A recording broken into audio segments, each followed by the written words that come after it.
Hello guys, welcome back to my YouTube channel. तो आज हम बात करेंगे हमारी टू डू लिस्ट की, मतलब नेक्स्ट 45 डेज़ के लिए हमारी क्या टू डू लिस्ट रहनी चाहिए। तो कोई भी ऐसा एस्पिरेंट जिसका जो है बेस पहले से स्ट्रॉन्ग है, तो उसको इस टाइम है ना, जो जितने भी हमारे 45 डेज़ बचे हैं उसमें हमें क्या करना है, हमें अपना प्री और मेंस दोनों अपने एक साथ लेके जाना है। बिकॉज़ क्या होता है ना, जब हमारा प्री हो जाता है उसके बाद हमारे लिए 1 मंथ बचता है हमारा मेंस प्रिपेयर करने के लिए, और उतने टाइम में वो उतने अच्छे से हो नहीं पाता। तो अगर हम अभी से अपना प्री और मेंस दोनों साथ में लेके चलें तो वो हमारे लिए ही बेनिफिशियल रहता है। लेकिन अगर कोई ऐसा स्टूडेंट है जिसका भी बेस उतना स्ट्रॉन्ग नहीं है, तो उसे सबसे पहले अपना बेस स्ट्रॉन्ग करना चाहिए एंड देन उसके बाद उसे अपने मेंस पे काम करना चाहिए। तो सबसे पहले हम स्टार्ट करेंगे अपने रीजनिंग के सेक्शन से। तो रीजनिंग में जो हमारा प्री लेवल होता है उसमें हमें दो चीज़ों पे अपना फोकस रखना होता है, एक मिसलेनियस टॉपिक्स पर और एक हमारा सिटिंग अरेंजमेंट पजल पर। अगर हम बात करें अपने सिटिंग अरेंजमेंट पजल की, तो उसका जो वेटेज रहता है एग्ज़ाम में वो मिनिमम 20 मार्क्स का तो हमारा रहता ही है। मे बी समटाइम्स इससे ज़्यादा भी हो सकता है। इसके अलावा जितना भी वेटेज होता है वो हमारा मिसलेनियस पार्ट का होता है। अगर हम बात करें मेंस की, तो मेंस में भी हमारा सेम है, जो हाई लेवल पज़ल और सिटिंग अरेंजमेंट होती है हमें वो करके चलना है। इसके अलावा मेंस में हमें जो एक्स्ट्रा देखने को मिलता है वो होता है हमारा मशीन इनपुट एंड आउटपुट, और हमारा इसके अलावा डेटा सफिशिएंसी जो हमारे लॉजिकल रीजनिंग के अंदर आता है। अब अगर हमें अभी से अपना मेंस स्ट्रॉन्ग करना है, तो सबसे पहले हमें क्या करना होगा कि हमें डेली बेसिस पे जो है 5 सेट तो अपने सिटिंग अरेंजमेंट एंड पजल के सॉल्व करने ही है, मतलब करने हैं ये।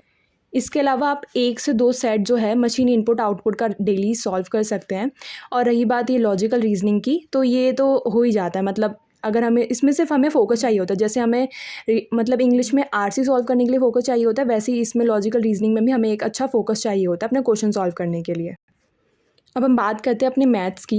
तो मैथ्स में हम सबको पता है, मैथ्स में पूरा काम जो होता है वो हमारा स्पीड का होता है, बिकॉज हमारे मैथ्स में 15 मार्क्स का जो हमारा जो होता है वो स्पीड मैथ्स ही आता है। तो उसके लिए हमारी जो स्पीड है वो बहुत अच्छे लेवल की होनी चाहिए। बिकॉज अगर ऐसा होता है कि अगर हम अपना स्पीड मैथ्स वाला पोर्शन अगर हम अपना 6 से 7 मिनट में अगर निपटा देते हैं, तो हमारे पास काफ़ी टाइम होता है अपना बाकी पोर्शन कंप्लीट करने के लिए, ठीक है। और इसके अलावा जो हमारा डीआई होता है वो हमारा 10 मार्क्स का आता है, जिसमें से एक हमारी डीआई नॉर्मल आती है और एक हमारी most of the time caselet आती है। और 10 क्वेश्चन हमारे अर्थमेटिक के हो जाते हैं। अब इसी की बात हम मेंस वाले पोर्शन की करेंगे। तो मेंस में हमारा जो है, हमें सबसे पहले ऑल टाइप्स ऑफ डीआई अपनी सॉल्व करनी है, जिसमें हमें अपना अर्थमेटिक डीआई भी सॉल्व मतलब करके चलनी है। बिकॉज पेपर में क्या है ना, अर्थमेटिक डीआई से भी आता ही है, अर्थमेटिक डीआई से आता ही है। और इसका भी हमारा सेम है, हमें डेली के अपने 5 सेट जो हैं इसके भी सॉल्व करके चलने हैं। अब 5 सेट में आप जो है ना वो ये काम कर सकते हैं कि आप मिक्स करके उठा लीजिए, या किसी पर्टिकुलर डीआई पे पहले क्वेश्चन सॉल्व करके फिर दूसरी डीआई पे जाइए। वो आपके ऊपर डिपेंड करता है कि आप कैसा करना चाहते हैं। इसके अंदर भी सेम होता है, इसके अंदर भी डाटा सफिशिएंसी वाले क्वेश्चन आते हैं। बेसिकली हम उसको कहते हैं क्वांटिटी 1 और क्वांटिटी 2 करके क्वांटिटी टाइप वाले क्वेश्चन आते हैं इसके अंदर, जो कि हमें करने होते हैं।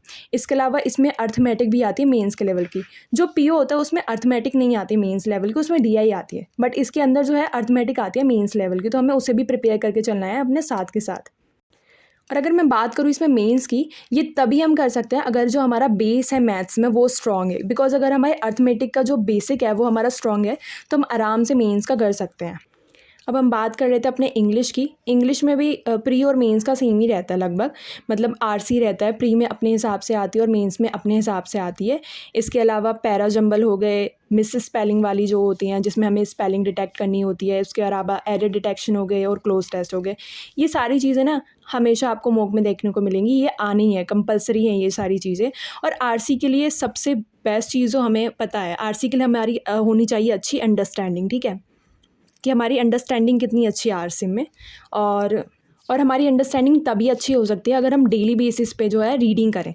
तो आपको ये करना ही है कि आप कम से कम 30 मिनट्स तो निकालिए। चलो 30 भी नहीं निकल पा रहे आपके, होता है कि कभी कभी हमारे पास इतना बिजी शेड्यूल होता है हमारे नहीं निकल पाते। तो 15 to 20 मिनट्स तो हमें डेली निकालने ही अपने रीडिंग के लिए। बिकॉज अगर जब तक हमारी रीडिंग स्ट्रॉन्ग नहीं होगी तब तक हमारी आरसी स्ट्रॉन्ग नहीं होगी। तो रीडिंग के लिए हमें इतना निकालें। अब रीडिंग में आपको क्या रीड करना है, आप कोई आर्टिकल रीड कर सकते हैं, आप कोई बुक या नोवेल रीड कर सकते हैं। मतलब अगर आप बिगनर हैं तो आप शुरुआत करिए नोवेल से। मैंने भी अपनी स्टार्टिंग करी थी नोवेल से ही, एंड उसके बाद आप आर्टिकल वगैरह पे चाहिए, बिकॉज आर्टिकल वगैरह बहुत क्रिटिकल होते हैं समझने में। तो ऐसे ही हो सकता है। इसके अलावा आपको अपनी वोकेबलरी भी स्ट्रॉन्ग करनी चाहिए, क्योंकि जो ये आरसी होती है ना, उसमें 2 से 3 क्वेश्चन हमें सिनोनिम और एंटोनियम पे पूछे जाते हैं, तो उसके लिए हमारी वोकैब अच्छी होनी चाहिए। और बाकी तो यही है, क्लोज टेस्ट वगैरह आता है। मिस स्पेलिंग के जो मेरा एक्सपीरियंस है वो ईज़ी होता है, लेकिन उसके लिए भी हमें अच्छी अंडरस्टैंडिंग होनी चाहिए। बिकॉज़ कभी कभार कोई ऐसी स्पेलिंग होती है जो हमारी आंखों के सामने होती है कि ये गलत है, बट हम उसको देख ही नहीं पाते हैं, हमको लगता है ये सही है, लेकिन वो एक्चुअल में गलत होती है। तो उसके लिए भी हमारी अच्छी अंडरस्टैंडिंग होनी चाहिए कि ये स्पेलिंग सही है या गलत है। अब हम बात कर लेते हैं कि हमें इतने 45 डेज़ में क्या करना चाहिए और क्या नहीं करना चाहिए। अब बोला जाए तो हमारे पास 45 डेज़ है। बहुत से लोगों को लगेगा कि अरे यार, मोर देन सफिशिएंट टाइम है, बट अगर मेरी राय मानो ना तो 45 डेज़ कहाँ चले जाएंगे हमें खुद नहीं पता चलेगा। तो इसलिए हमें ये करना है कि हमें अपने ये 45 डेज़ अच्छे से यूटिलाइज़ करके चलने हैं। तो उसके लिए अगर हम डूज़ की बात करें, तो अगर कोई ऐसा टॉपिक है आपका लगता है, जैसे हम मॉक देते हैं, आपको सबसे पहले तो अपने मॉक को हमेशा अच्छे से एनालाइज़ करना है, और एनालाइज़ करने के बाद हमें अपने वीक टॉपिक निकालने हैं। अब मान लीजिए किसी का अर्थमेटिक वीक है मैथ्स में, और किसी का मतलब सिटिंग अरेंजमेंट में थोड़ी उसे प्रॉब्लम आ रही है, तो सबसे पहले हमें क्या करना है, अपने वीक टॉपिक पे काम करना है। बिकॉज़ क्या होगा, अगर हमारा प्री अच्छा जाता है ना, तो हमें कॉन्फिडेंस आ जाता है कि अरे यार, हम मेंस कर सकते हैं। बट अगर हमारा प्री नहीं अच्छा जाएगा तो हमें आगे वाले एग्ज़ाम्स के लिए भी हमारा उतना ज़्यादा कॉन्फिडेंस रह नहीं पाता। तो उसके लिए यही रहता है बेस्ट कि अगर हम अपना जो वीक टॉपिक है वो स्ट्रॉन्ग करें। उसके अलावा हमें साथ के साथ मेंस की प्रिपरेशन करके चलनी चाहिए, जो कि मैंने आपको पहले भी बताया था। अगर कोई फ्रेशर बच्चा है तो उसको सबसे पहले अपना पूरा फोकस करना है कि वो अपना सिलेबस कंप्लीट करें, बिकॉज़ ये सबसे इंपॉर्टेंट चीज़ है कि आप अपना बेस स्ट्रॉन्ग करें, अपना सिलेबस कंप्लीट करें, एंड देन उसके बाद आप मेंस की ओर जाएँ। उसके अलावा जो है, अब मान लीजिए आपने सब कुछ कर लिया, लेकिन एंड में आपकी स्पीड और एक्यूरेसी नहीं आ रही, तो सब बेकार ही रहेगा। इसलिए जब आप ये सब काम कर रहे हैं, तो साथ के साथ आपको जो है प्री के मॉक भी लगाने हैं। अब मॉक से क्या बेनिफिट रहता है, मॉक से आपकी स्पीड इंक्रीज़ होती है, आपकी एक्यूरेसी इंक्रीज़ होती है। आई नो ये 1 या 2 दिन का काम नहीं होता है, काफ़ी लंबे टाइम तक का काम होता है, लेकिन आप अगर मतलब डिटर्मिनेशन से अगर आप करते जाएँ तो ऑब्वियसली एक ना एक दिन ये आपको अचीव हो ही जाएगा।